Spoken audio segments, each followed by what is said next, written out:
మాజీ మంత్రివర్యులు దళిత సోదరులు శ్రీ ఎంఎస్ రాజు గారిని సదస్సులోకి ఆహ్వానిస్తున్నాం. వర్ధిల్లాలి తెలుగుదేశం పార్టీ, వర్ధిల్లాలి తెలుగుదేశం పార్టీ. జోహార్ బాబు జగజ్జన్ రామ్, జోహార్ డాక్టర్ బిఆర్ అంబేద్కర్, జోహార్ డాక్టర్ బిఆర్ అంబేద్కర్ గారు.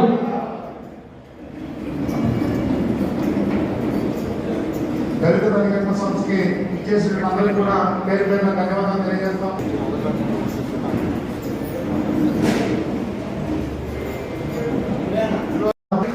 పెద్దలు గౌరవనీయులు జాతీయ తెలుగుదేశం పార్టీ ప్రధాన కార్యదర్శి వరలరామయ్య గారి వేదిక మీద ఆహ్వానిస్తున్నాం. ఈ కార్యక్రమానికి ముఖ్య అతిథి దళిత కర్మక్రియ రాష్ట్ర తెలుగుదేశం పార్టీ ఎస్సీసీఎల్ అధ్యక్షులు ఎంఎస్ తిరువురు నియోజకవర్గ సేవల గౌరవ గారిని వేదిక మీదకి సాధారణంగా ఆహ్వానిస్తున్నాం.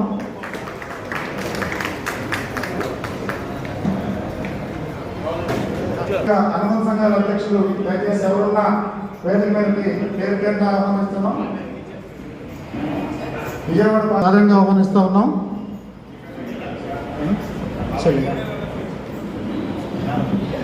లింగమనేని శివరాంప్రసాద్ గారిని వేదిక మీదకి నమ్మకం కార్యక్రమాలు జరగడానికి అదేవిధంగా డాక్టర్ బిఆర్ అంబేద్కర్ గారి కోరుతా ఉన్నాం.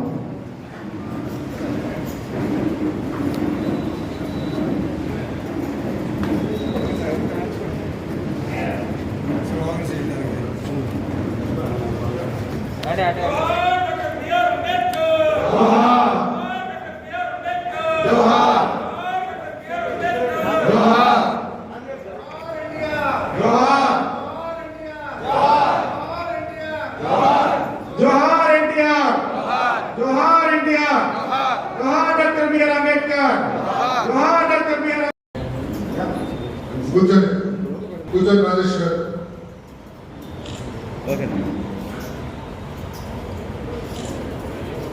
అబద్ధం మాటలు చెప్పి,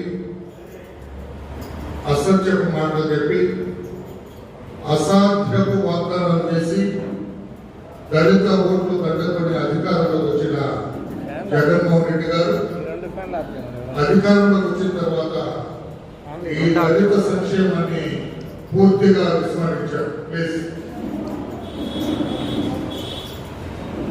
ఓడ దాటిన దాకా ఓడ మల్లన్న గారు, రేవు దాటిన తర్వాత బోడి మల్లన్న గారు అన్నట్టుగా ఈ దళిత వర్గాల పరిస్థితి ప్రస్తుత ప్రభుత్వం జగన్మోహన్ రెడ్డి గారి హయాంలో ఉంది. ఎగిరెగిరి ఓట్లు వేశారు మా దళిత వర్గానికి చెందిన ఓటర్లందరూ కూడా.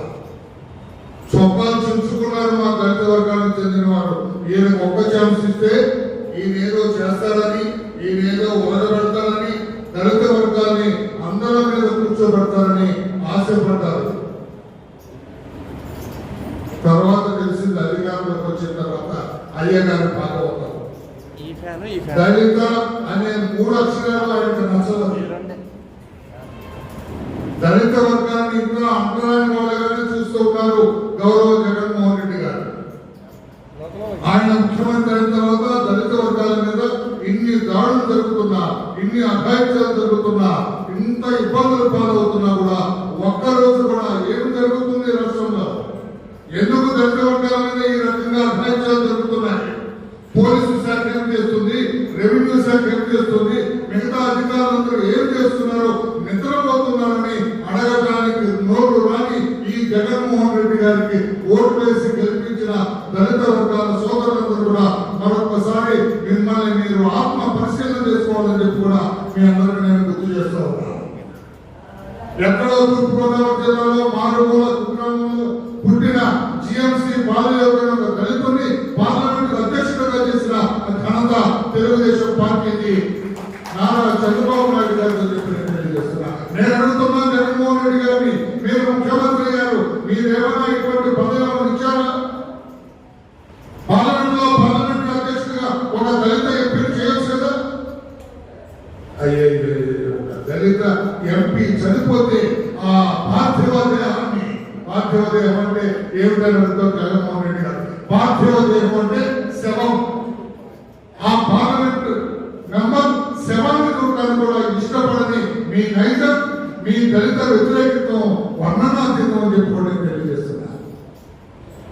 ఒక డాక్టర్, దళిత వర్గానికి చెందిన డాక్టర్, అయ్యా కరోనా విజృంభిస్తుంది, మేము డాక్టర్లుగా మేమేమి కరోనా బారిన పడడానికి అతీతులం కాదు, మాకు మాస్కులు ఇప్పించండి ప్రభుత్వం ద్వారా జరిగితే ఫలితం చనిపోయినాడు, శవంగా మారిపోయినాడు.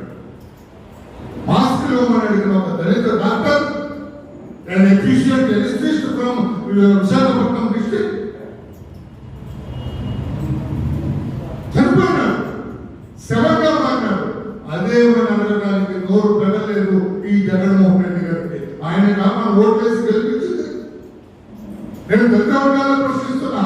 ఈ రోజున విజయవాడ నగరంలో జరుగుతున్న ఈ దళిత సమావేశం నుంచి, ఈ దళిత సదస్సు నుంచి, ఈ వేదిక మీద నుంచి నేను అడుగుతున్నాను దళిత వర్గాలకు చెందిన వారిని, నేను అడుగుతున్నాను మానవాళిక వర్గాలకు చెందిన ఓటర్లందరినీ కూడా ఎందుకమ్మా వ్యక్తిని గెలిపించిందని చెప్పి నేను అడుగుతూ ఉన్నా. ఒక దళిత యువతి, దళిత బాలిక, యువత కూడా కాదండి, దళిత బాలికని కిడ్నాప్ చేసి 4 రోజులు పోలీస్ స్టేషన్ పక్కన ఒక ఇంట్లో పెట్టి సామూహిక మానభంగం చేసి 5వ రోజున ఆ అమ్మాయిని పోలీస్ స్టేషన్ దగ్గర పడేస్తే అదేమని అడగలేదు ఈ ముఖ్యమంత్రి గారు. అందుగా దళిత వర్గానికి చెందిన మనందరం ఓట్లేసి గెలిపించి ఆయనకు ముఖ్యమంత్రిత్వాన్ని ఇచ్చింది. పోలీస్ స్టేషన్ లోని ఒక దళిత యువకుడు ఇసుక మాఫియాని ప్రశ్నించాడు. ఈ ఇసుక ఇష్టారాజ్యంగా మా ఇళ్ల ముందు చెబుతుంటే ఆ దుమ్ము మా ఇంట్లో తినే అన్నంలో పడుతుంది, ఇదేమి న్యాయమని ప్రశ్నించిన ఒక దళిత యువకుడిని పోలీస్ స్టేషన్ లో పోలీసులే శిరోమండలం చేస్తే అడిగిన పాపాన్ని పోని ఈ ముఖ్యమంత్రికి మనం ఓట్లేసి గెలిపించింది. మాస్క్ పెట్టుకోలేదని కిరణ్ కుమార్ ఒక దళిత యువకుడిని చీరాలలో పోలీసులు వెంటబడి వాళ్ళను దోపిడీ దొంగ మంటలు చేసి పారిపోతున్నాడా, డకాయి చేసి పారిపోతున్నాడా, 10 మందిని మానభంగం చేసి పారిపోతున్నాడు. మాస్క్ పెట్టుకోలేదని పోలీసులు వెంటబడి కొట్టి చంపితే అదేమని ప్రశ్నించలేని ఈ జగన్మోహన్ రెడ్డి గారిక మీరు ఓటు వేసి గెలిపించిందని చెప్పి కూడా నా దళిత వర్గాల సోదరులందరూ కూడా నేను ప్రశ్నిస్తూ ఉన్నా. మందార వర్గంలో ఒక దళిత యువతకి 90 వేసుకున్నాడు, ఎక్కలేదు. 90 అని తెలుసు కదా, 90 వేసాడు రవీంద్ర, 90 వేసాడు, ఎక్కలేదు.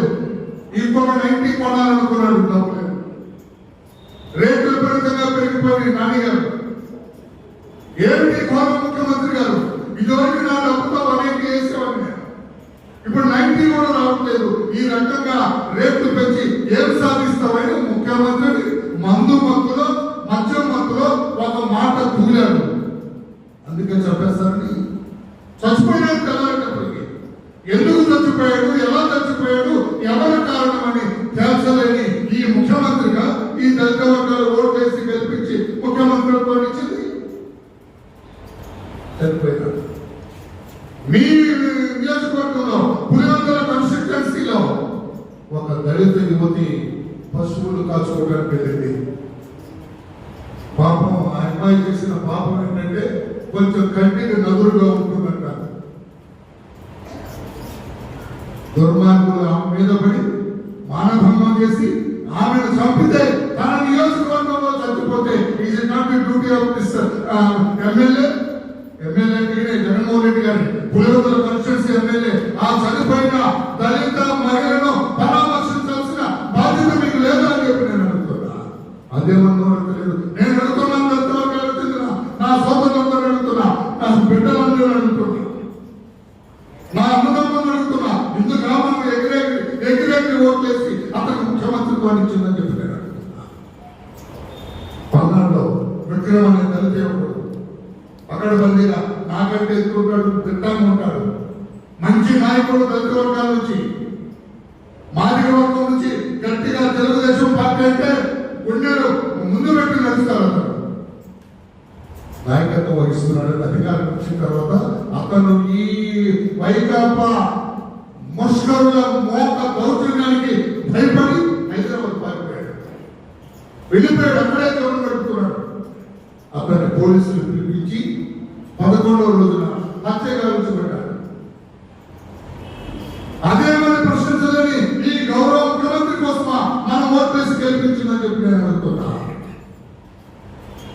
ఇందుకోసం ఆయన దళితవర్గాలు ఓట్లేసి గెలిపించి మిమ్మల్ని ముఖ్యమంత్రి చేసిందని చెప్పి నేను అడుగుతున్నా గౌరవ ముఖ్యమంత్రి గారు.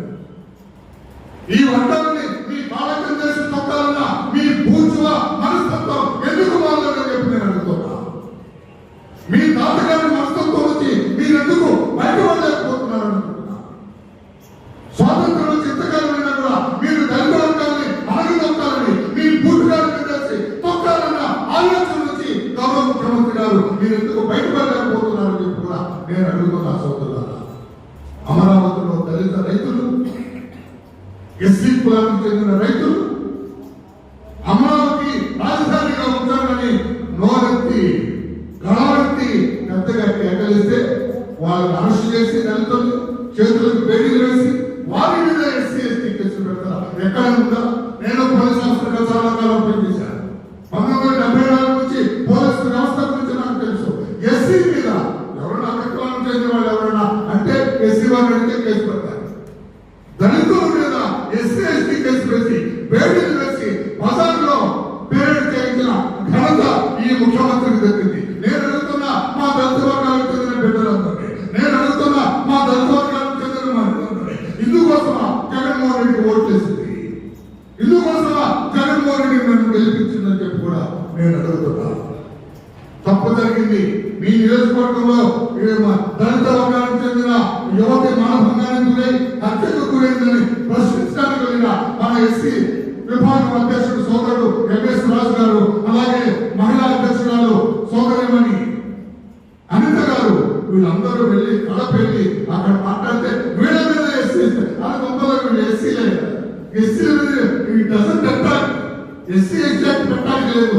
అయినా కూడా ఇబ్బంది పెట్టాలి, సాధించాలనే ఉద్దేశంతో ప్రశ్నించే నోటిని అది ఏ నోరైనా సరే ఎస్సీ వర్గానికి చెందిన నోరైనా కూడా అనగదొక్కాలన్న ఆలోచన పర్వం మీకు మంచిదా జగన్మోహన్ రెడ్డి గారు అంటున్నా. ఏ వర్గం ఆందోళన చేసినా మీరు పట్టించుకోకపోవచ్చు. ఈనాడు దళిత వర్గాలు గలవంతి మీ మీద నిరసన తెలియజేస్తున్నాయి. దళిత వర్గాలు ఇబ్బంది పెట్టిన ఏ ప్రభుత్వం కూడా ఆటే కాలం నిలవదని చెప్పి కూడా సభాముఖంగా తెలియజేస్తున్నారు. అందుకని ముఖ్యమంత్రి గారు మీ పంథా మార్చుకోండి, మీ ప్రభుత్వ విధానం మార్చుకోండి, దళితులను అనందోకాలన్న ఆలోచన వివరించుకోండి. దళిత వర్గాలను మీ జేబు సంస్థగా, మీ ఓటు బ్యాంకుగా మార్చుకోవాలన్న ఆలోచన మార్చుకోండి. చరిత్ర తిరగబడుతుంది. ఇక ఒక్క సంవత్సరం మీకు పదవీ కాలం ఉంది. ఈ సంవత్సరంలో మీ విధానాలు మార్చుకొని దళిత వర్గాల మీద దాడులు అరికట్టకపోతే, దళిత వర్గాలను సరైన రీతిలో సముచితంగా గౌరవించకపోతే, దళిత వర్గాలను ఈ రకంగా మీ ఓటు బ్యాంకుగా మార్చుకొని ఈ బాధాలు పొందవేసి తొక్కాలన్న ఆలోచన మీరు కంటిన్యూ అయితే రాబోయే ఎన్నికల కురుక్షేత్ర రణరంగంలో పాండవ పక్షమైన తెలుగుదేశం పార్టీ పక్షాన ఈ దళితులందరూ సుశిక్షితులైన సైనికులాగా పోరాటం చేసి గౌరవ పక్షమైన మీకు దుర్యోధన పాత్ర వహిస్తున్న మీకు తప్పకుండా గుణపాఠం చెబుతారు. ఆ ఎన్నికల కురుక్షేత్రంలో మీ బలాలను తప్పదు, ధర్మం గెలుస్తుంది, ఆ ధర్మం నశిస్తుందని చెప్పి కూడా తెలియజేస్తూ సెలవు తీసుకున్నాను. ప్రకటనలతో అసత్యాలు మోహనేశ్వర గారిని వేదిక మీదకి సాదరంగా ఆహ్వానిస్తున్నాం. Welcome sir.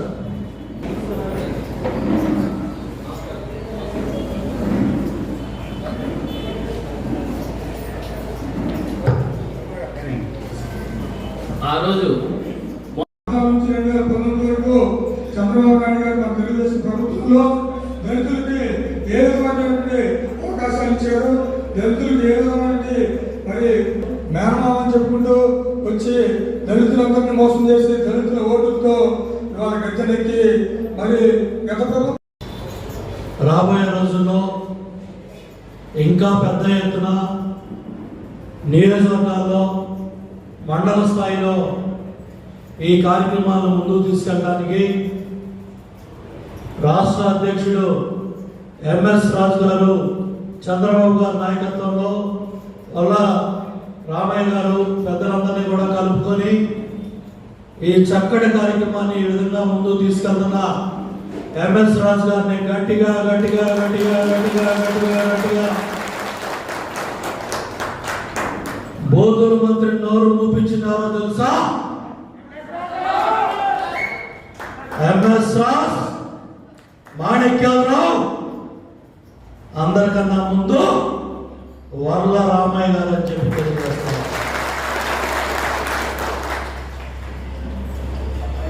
ఈ 32 నెలల్లో ఏ పదవి చేయకుండా జగన్ రెడ్డి దుర్మార్గమైన అవినీతి పరిపాలనని ఎండగట్టిన వాటిలో మొట్టమొదటి వాడు వర్ల రామయ్య గారిని గట్టిగా గట్టిగా గట్టిగా గట్టిగా గట్టిగా అదేవిధంగా అధ్యక్ష బాధ్యతలు తీసుకున్న తర్వాత ఆ దుర్మార్గుడు బూతుల సంస్కృతిని తీసుకొచ్చి సంస్కారహీనంగా మన పార్టీ నాయకుల్ని, మన నాయకుడిని దుర్మార్గంగా విమర్శించినప్పుడు ఎంఎస్ రాజు గడ్డి పెట్టాడు. గడ్డి పెట్టిన తర్వాతే కంట్రోల్ అయ్యాడు. ఇవాళ ఈ సమావేశం యొక్క ముఖ్య ఉద్దేశం కూడా చూడండి. పార్టీ ఇవాళ చంద్రబాబు నాయుడు గారితో ప్రతిరోజు ఉదయం కావచ్చు, మధ్యలో కావచ్చు, ఎప్పుడైనా కావచ్చు, చంద్రబాబు నాయుడు గారు పక్కన కూర్చొని పాలిట్ బ్యూరో సభ్యుడిగా వర్ల రామయ్య గారి కూడా అన్ని నిర్ణయాల్లో కూడా భాగస్వామ్యం అవుతున్నాడు. జగన్ రెడ్డి దగ్గర ఎవరవుతున్నారో ఒకళ్ళు చెప్పండి. జగన్ రెడ్డి దినచర్యలో సజ్జల రామకృష్ణారెడ్డి, విజయసాయి రెడ్డి, వైవి సుబ్బారెడ్డి, పెద్దిరెడ్డి రామచంద్రారెడ్డి, అయోధ్య రామరెడ్డి, వేమిరెడ్డి ప్రభాకర్ రెడ్డి. ఏ నాయకుడు ఉన్నాడా? వైఎస్ఆర్ కాంగ్రెస్ పార్టీకి మనకి అదే తేడా. మన నిర్ణయాలన్నింటిలో కూడా పాలిట్ బ్యూరో సభ్యులుగా వీళ్ళు పక్కన కూర్చొని ఆ నిర్ణయాలు పేద వర్గాలకి, దళిత వర్గాలకి, ఎస్సీ ఎస్టీ బీసీ మైనార్టీ మహిళా వర్గాలకి న్యాయం జరగాలనే విధంగా చంద్రబాబు గారి నాయకత్వంలో ఇవన్నీ కూడా జరుగుతూ ఉన్నాయి. జిల్లా పార్టీ ప్రధాన కార్యదర్శిగా నేను పనిచేశాను. ఇవాళ 20 ఏళ్ళు ఎమ్మెల్యేగా, 5 ఏళ్ళు మంత్రిగా ఇవాళ మీ ముందు నిలబడ్డానంటే తెలుగుదేశం పార్టీ పెట్టిన భిక్ష. ఇవాళ నేను చేసిన పదవిలో నిలబెట్టిన వ్యక్తి నారా చంద్రబాబు నాయుడు గారు. జిల్లా పార్టీ ప్రధాన కార్యదర్శిగా నేనేదైతే బాధ్యతలు నిర్వర్తించానో ఆ బాధ్యతలు ఈరోజు మన తిరువురులో ముని మీద ఆ బాధ్యతని పార్లమెంట్ పరిధిలో పెట్టడం జరిగింది. ఎవరో తంగిరాల ప్రభాకర్ రావు 2 సార్లు శాసనసభ్యుడిగా గెలిచి 3వసారి తంగిరాల స్వామి కూడా నందిగామ శాసనసభ్యురాలు అయింది. కరోనా ఇంకా బయటికి రాని పరిస్థితిలో ఈరోజు ఈ కార్యక్రమానికి రాలేకపోయారు. ఆ విధంగా నందిగామ నుంచి స్వామి గారు, అట్లాగే దేవత విద్యార్థుడు, సాఫ్ట్వేర్ ఇంజనీర్, విదేశాల్లో మరి చదువుకొని వెళ్ళి అక్కడ ఉన్నత స్థానంలో పనిచేసి ఇవాళ ప్రజలకు సేవ చేయడానికి తిరువూరు నియోజకవర్గ అభ్యర్థిగా దేవదత్త గారు ఇవాళ మన ముందున్నారు. నియోజకవర్గంలో నాయకులందరినీ కూడా కలుపుకొని రేపు 7వ తారీఖున పార్టీ కార్యాలయాన్ని కూడా తిరువూరు హెడ్ క్వార్టర్లో మరి అక్కడ ప్రారంభానికి కూడా మనందరినీ ఆహ్వానించబోతున్నాడు. అదేవిధంగా అదే నియోజకవర్గం నుంచి సోమదాస్ గారు దగ్గర 3 సార్లు శాసనసభ్యుడిగా అక్కడ ఎన్నికయ్యారు. అలాగే మన సుధారాణి గారు కూడా జిల్లా పరిషత్ చైర్మన్గా కృష్ణా జిల్లా మొత్తానికి జిల్లా పరిషత్ చైర్మన్గా మన నందిగామ ప్రాంతం నుంచే జడ్పీటీసీ అయ్యి జిల్లా పరిషత్ చైర్మన్ అవ్వడం జరిగింది. ఈ విధంగా ఏమన్నా మనం జరుగుతున్న దుర్మార్గాలు అంటే పేద పిల్లలకి సీట్ల విషయం దగ్గర నుంచి బెస్ట్ అవైలబుల్ స్కూల్స్లో దొరికే సీట్ల దగ్గర నుంచి విదేశాలకు వెళ్ళి చదువుకుంటున్న పిల్లలకి 10 లక్షలు ఆపిన దగ్గర నుంచి ఎన్నో జీవోలు ఇచ్చి మనకు అన్యాయం చేసిన దగ్గర నుంచి ఇవాళ మీరు గ్రామాల్లోకి వెళ్ళి అడగండి.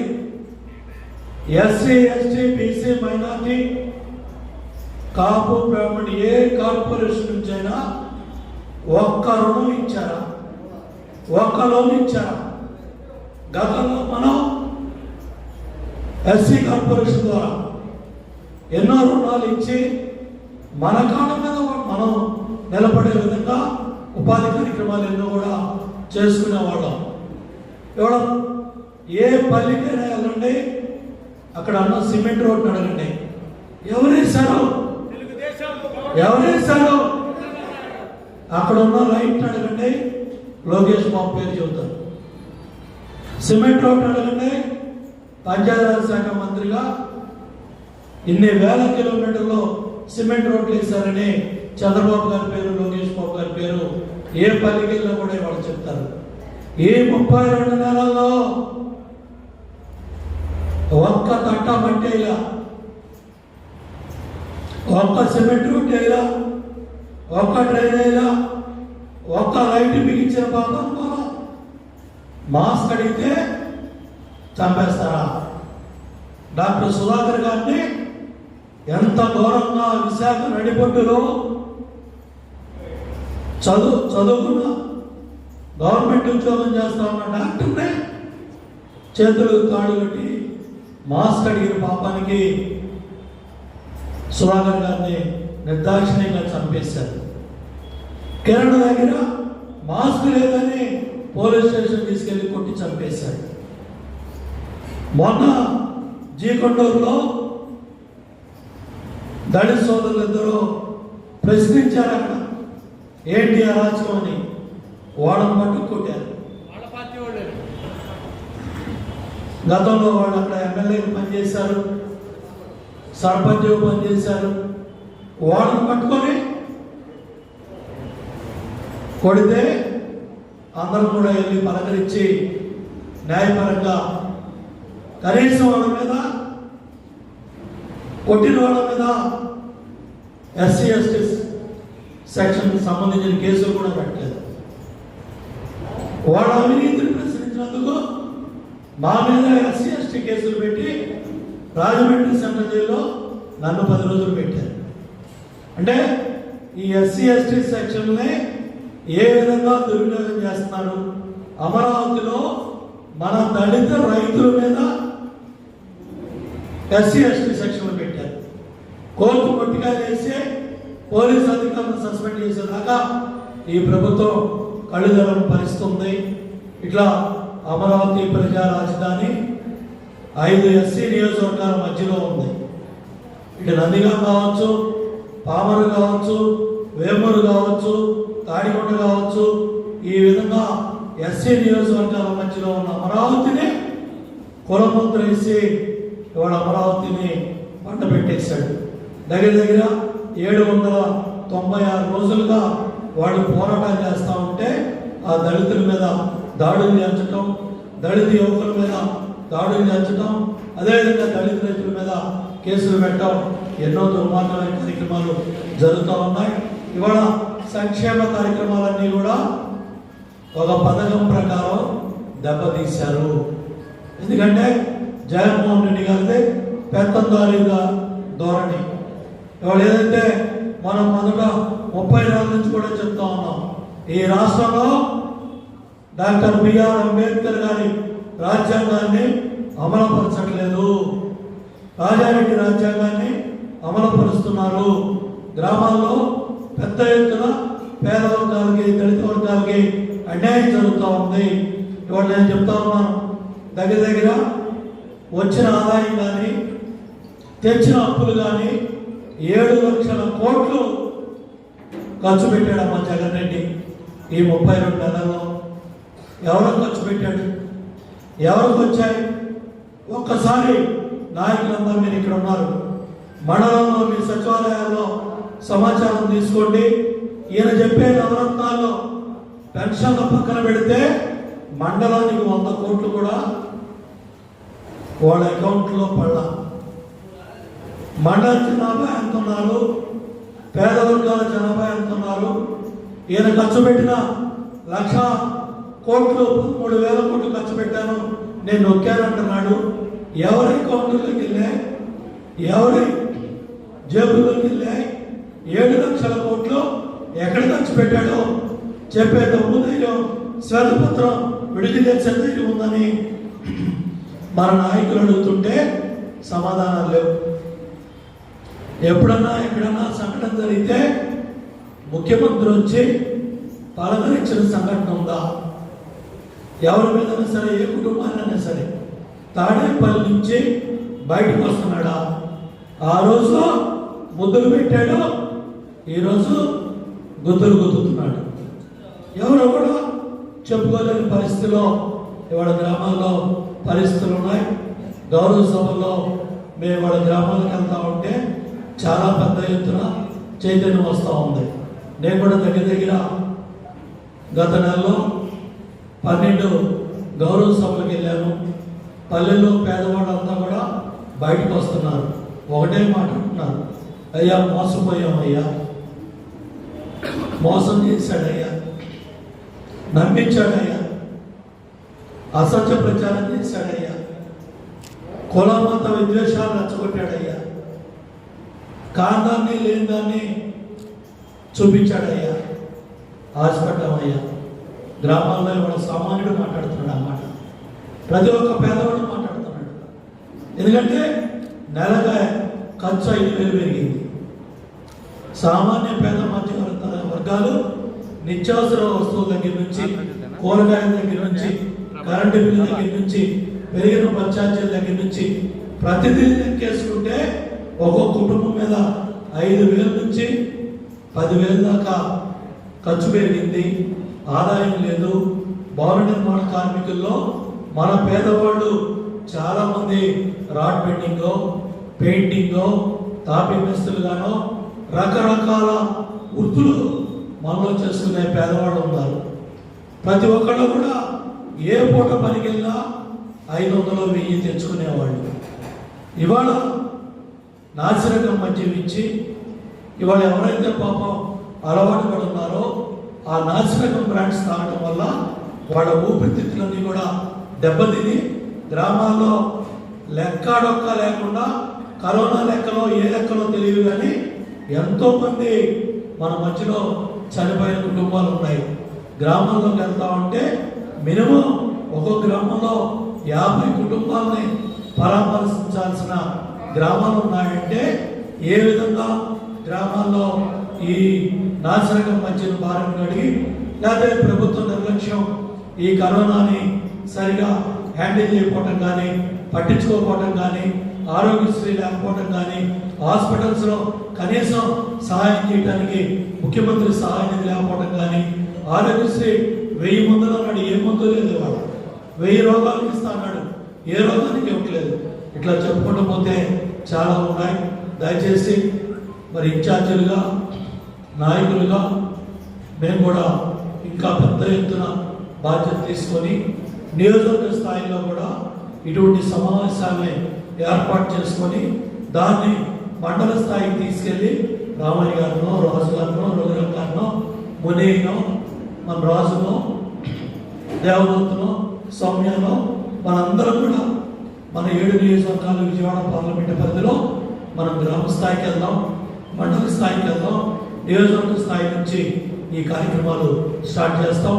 ఓ మంచి కార్యక్రమం చేపట్టిన నెట్టెవ రఘురాం గారు, పార్లమెంట్ అధ్యక్షుల్ని, ఎంఎస్ రాజు గారిని, మునిగిని, అట్లాగే పెద్దలందరినీ, రామయ్య గారిని, వేదిక మీద ఉన్న పెద్దలందరినీ కూడా మనస్ఫూర్తిగా ధన్యవాదాలు తెలియజేసుకుంటూ పేద వర్గాలు మన వర్గాల పైకి వచ్చే విధంగా మనం ఏదైతే ఈ దళిత ప్రతిఘటన కింద మనం ఇచ్చిన పాంప్లెట్లో ఏ అయితే మీరు ఇచ్చిన మనకు జరిగే నష్టాలన్నీ కూడా ఉన్నాయో అవన్నీ కూడా పల్లెల్లో తీసుకెళ్దాం, పేదల దగ్గర తీసుకెళ్దాం, ప్రజల్లో చైతన్యం తీసుకొద్దాం, ఈ ప్రభుత్వాన్ని తుదముట్టిద్దామని మళ్ళీ చంద్రబాబు నాయుడు గారిని ముఖ్యమంత్రిగా చేసుకోవడానికి మనందరం కూడా ఏదైతే శాసనసభ నేను కూడా 2 వారాలుగా దీంట్లోనే ఉన్న ఎట్టి పరిస్థితుల్లో కూడా వాళ్ళ సభకు రావాలి, మిమ్మల్ని అందరినీ చూడాలి, ఈ స్ఫూర్తిని తీసుకొని ఇంకా పెద్ద ఎత్తున 5 మండలాలు నా నియోజకవర్గం కూడా ఈ కార్యక్రమాల్లో మిమ్మల్ని అందరినీ కూడా భాగస్వాములు చేయాలని ఈ కార్యక్రమానికి రావడం జరిగిందని చెప్పి తెలియజేసుకుంటూ ధన్యవాదాలు. మనందరం రావటమే తడవుగా ఇక్కడ 3 మహామహులకి మనం వారి యొక్క స్మృత్యర్థం డాక్యుమెంట్ చేశారు. ఇక్కడ ఒక ఆయనేమో జాతీయోద్యమ నాయకుడు, మరి తన జీవిత పర్యంతం కూడా సామాజిక న్యాయ పోరాట యోధుడిగా, తర్వాత ఈనాటి స్వతంత్ర భారతదేశానికి మరి ఒక మంచి రాజ్యాంగాన్ని రచించి ఇచ్చినటువంటి మహోదాతుడు శ్రీ బిఆర్ అంబేద్కర్ గారు. అలాగే ఒక ఆయన జాతీయోద్యమం నుంచి స్వాతంత్ర అనంతర కాలంలో కూడా మొన్నటి వరకు కూడా దళిత జనోద్ధరణకి పాటుపడినటువంటి మహామహుడు జగజీవన్ రామ్ గారు. అలాగే బాబాసాహెబ్ అంబేద్కర్ అందించినటువంటి ఆ సామాజిక న్యాయ సాధనలో బహుశా ఈ భారతదేశంలోనే స్వాతంత్ర్య అనంతరం ఏ రాష్ట్రమైనా సరే మనం ఛాలెంజ్ చేయవచ్చు. పేద బడుగు వర్గాల వారికి రాజ్యాంగం ఇచ్చినటువంటి స్ఫూర్తిని అక్షరాల మరి అమలు చేసినటువంటి వ్యక్తి శ్రీ స్వర్గీయ నందమూరి తారక రామారావు. ఈ 3 మనం స్మరించుకున్నాం. ఈ వేదిక మీద పెద్దలు మాట్లాడారు, వరలరామయ్య గారు, అలాగే దేవినేని ఉమామహేశ్వరరావు గారు, ఇంకా ఇతర మిత్రులందరూ మాట్లాడారు. దళిత జనోద్ధరణ ఈ యొక్క భారతదేశంలో ఉన్నటువంటి సంక్లిష్టమైనటువంటి ఈ సమాజంలో మరి ఆనాటి నుంచి ఈనాటి వరకు కూడా ఏదైతే సామాజిక దాస్య శృంఖలాలని తెంచి వేయటంలో మరి ఈ 3 కూడా వారి జీవిత పర్యంతం కూడా పాటుపడ్డారు అనటంలో ఎటువంటి సందేహం లేదు. మనం ఈ రోజున మాట్లాడుతూ ఉన్నాం. రామయ్య గారు, ఈ రోజున ఈ ప్రభుత్వం ఏ రకంగా దళితుల్ని వంచింది అనేది మనం అనేక దృష్టాంతాలను ఈ రోజున చెప్పుకోవటం జరిగింది. పుంకాలుగా ఆయన ఒకటి ఎన్ని ఇక్కడ మన ముందు ఉంచారు అనేది మనం చూసాం. ఎక్కడైనా సరే ఈ రోజున దళితుల ఓట్లు తీసుకొని అధికారానికి వచ్చినటువంటి పార్టీ ఇంతటి ఘోరంగా దారుణంగా ఆ యొక్క ప్రజల్ని వంచినటువంటి ప్రభుత్వం చరిత్రలో లేదు అనేది ఇప్పుడు రికార్డు చేయబడినటువంటి సాక్ష్యం అని నేను మీ అందరికీ కూడా గుర్తు చేస్తా ఉన్నా. ఒకటే మనందరం కూడా ఆలోచన చేయాల్సినటువంటి అవసరం ఉంది. తెలుగుదేశం పార్టీ వచ్చిన రోజు నుంచి ఈ రోజు వరకు కూడా పేద బడుగు వర్గాల వారికి, దళితులకి అందులో ప్రత్యేకంగా వారి యొక్క రాజకీయ అధికారాన్ని సుస్థిరపరచడంతో పాటుగా వారికి ఆర్థిక సామాజికమైనటువంటి సమానత్వాన్ని పైకి తీసుకొని రావడంలో తెలుగుదేశం పార్టీ మరి చరిత్రలో ఎక్కడా లేనటువంటి అనన్యమైనటువంటి కృషి చేసింది అనడంలో ఎటువంటి సందేహం లేదని నేను మీకు గుర్తు చేస్తా ఉన్నా. ఇప్పుడు కూడా దానికి సాక్ష్యాలు ఉన్నాయి. మనం 39 సంవత్సరాలైంది ప్రథమంగా ఎన్టీ రామారావు గారు 1983 నవంబర్లోనో డిసెంబర్లోనో అధికారానికి వచ్చిన రోజు నుంచి రేపు 22 నవంబర్ నాటికి దాదాపుగా 39 సంవత్సరాలు పూర్తవుతాయి. ఛాలెంజ్ చేస్తాం. ఈ 39 సంవత్సరాల కాలంలో 21 సంవత్సరాల కాలం ఎన్టీ రామారావు గారు, నారా చంద్రబాబు నాయుడు గారు పరిపాలనలో ఉండటం జరిగింది. 17 సంవత్సరాలే ఈ రోజున మిగిలినటువంటి ప్రభుత్వాలు ఉన్నాయి. మీరు ఒకటే చూసుకోండి, 1983 నుంచి కూడా ఈ యొక్క ఆంధ్రదేశంలో, ఉమ్మడి ఆంధ్రదేశంలో ఉన్నటువంటి అన్ని పల్లెలకి కూడా ఒక సామాజిక న్యాయమైనటువంటి మరి కార్యక్రమం చేయబడిందని మీకు గుర్తు చేస్తా ఉన్నాను. వెలుగు, నూతనమైనటువంటి వెలుగు. అంతకుముందు 35 సంవత్సరాల కాంగ్రెస్ పరిపాలనలో ఎక్కడా కూడా గ్రామాల్లో లేనటువంటి వెలుగు ఆనాటి నుంచే ప్రారంభమైందని నేను మీకు గుర్తు చేస్తా ఉన్నాను. మీరు చూడండి, ఈ రోజున దళిత వాడలకి వెళ్ళండి, ఏ గ్రామానికి ఆ గ్రామాన్ని చూడండి. ఈ రోజున చాలా మంది దళిత పిల్లలు మరి చదువుకున్నారు.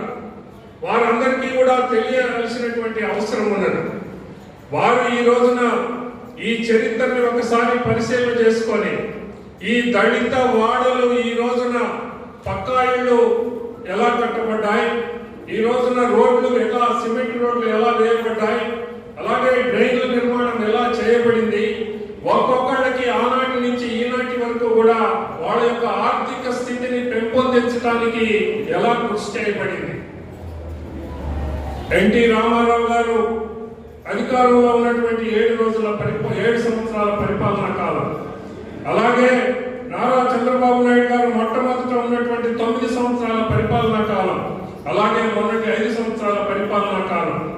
మనం కనుక రికార్డులన్నీ తిరగేస్తే ఎవరైతే నిజాయితీగా పనిచేశారో, ఎక్కడ ఆ టైంలో ఎక్కడ ఎంత అభివృద్ధి జరిగింది, మిగిలినటువంటి టైంలో జరగలేదు అనేది మనందరం కూడా నిరూపించవచ్చని నేను మీకు గుర్తు చేస్తా ఉన్నాను. ఇక్కడ మనం ఈ రోజున కార్యక్రమం పెట్టుకున్నాం. జిల్లాలో కూడా ఈ రోజున మరి ఆయన పర్యటన చేస్తూ ఇలాంటి కార్యక్రమాలు చేస్తా ఉన్నారు. ఇందాక ఉమామహేశ్వరరావు గారు చెప్పారు, ప్రతి నియోజకవర్గంలో కూడా కిందకి దాకా మనం వెళ్ళాలి అనేది. ప్రతి నియోజకవర్గ ఇన్ఛార్జి కూడా నేను అంటా ఉన్నాను, ఈ రోజు నుంచి మనకి ఇంకా టైము కేవలం 2 సంవత్సరాల పైబడిన కాలం ఉంది. ఈ రోజున మనం రేపు మార్చి 29వ తారీఖున మనకి ఈ యొక్క తెలుగుదేశం పార్టీ ఆవిర్భావం జరిగి 40 ఏళ్ళు పూర్తవుతుంది. ఆ తర్వాత సంవత్సరానికి మన తెలుగుదేశం అధికారంలోకి వచ్చి అప్పుడు 40 సంవత్సరాలు పూర్తవుతుంది 2023కి. మనం రేపు మే 28 నుంచి, అలాగనే రేపు రాబోయే 2023 మే 28కి ఎన్టీ రామారావు గారికి 100 సంవత్సరాలు పూర్తవుతాయి.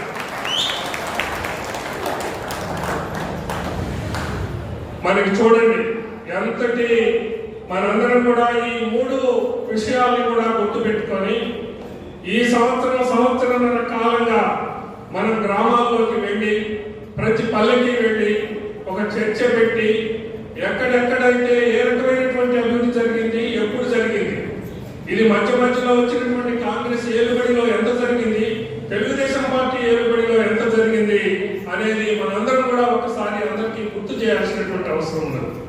అలాగనే ఈ రోజున ఈ యొక్క దళిత వాడలు, ప్రత్యేకించి దళిత వాళ్ళని మనం వెళ్ళి అక్కడ కూర్చొని మాట్లాడటానికి ఒక టీంని కనుక మనం ఏర్పాటు చేసుకుంటే, ఎక్కడికక్కడ ఇన్ఛార్జీలు ఆ నియోజకవర్గంలో ఉన్నటువంటి పెద్దలందరితో ఒక టీంని ఏర్పాటు చేసుకొని ప్రతి మరి పల్లెకి వెళ్ళి అక్కడ కూర్చొని, అరే వాళ్ళందరినీ, పెద్దవాళ్ళందరినీ పిలిచి నిజంగా నిజాయితీగా మనం ఇన్ని సంవత్సరాలుగా ఆనాడు కాంగ్రెస్ కి వేశాం, ఈ రోజున ఈ యొక్క జగన్మోహన్ రెడ్డికి ఓటేస్తా ఉన్నాం, మనకి ఎంత మేలు ఎప్పుడు జరిగింది అనేది ఒకసారి చర్చ పెట్టి వాళ్ళకి గుర్తు చేస్తే బాగుంటుందని నేను మీ అందరికీ కూడా గుర్తు చేస్తా ఉన్నాను.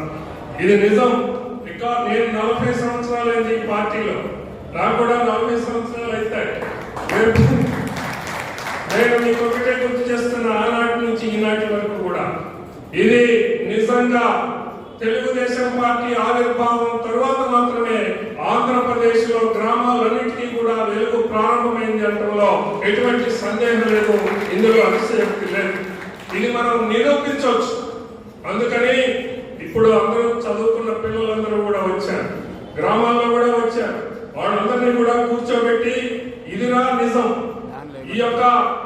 మరి అంతకుముందు 35 సంవత్సరాల పరిపాలనా కాలంలో కేవలం ఓట్లు తీసుకొని అధికారానికి వచ్చినటువంటి ఆనాటి ప్రభుత్వాలు ఏం చేశాయి?